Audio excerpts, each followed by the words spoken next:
Kung baguhan lang kayo, tingnan nyo to. Meron dyan nakalagay top dead center. Ayan o, letter T. Ayan. Letter T, it means top dead center. Tapos kung makikita nyo dito, yung pinakatuldok or guhit sa ibang motor. Nakatapat dito yan. Ito may kanal dito. Para masigurado kayo. Ikot tayo. Makikita nyo dito. Yan, dito. Pag tinusok nyo to, makikita or maano dito, makakapaan nyo yung piston, yung pinakatap ng piston.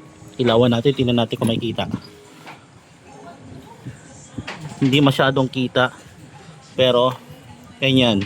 Tanggalin nyo yung spark plug dito. Kung personal, makikita natin pag inilawan. Ayan o, kita dito sa akin o. Ewan ko lang kita sa video.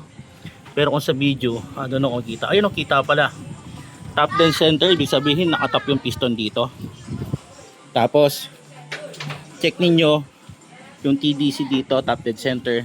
At ito din, TDC, yung bilog dito or guhit sa mga wave, XRM at iba pang mga motor.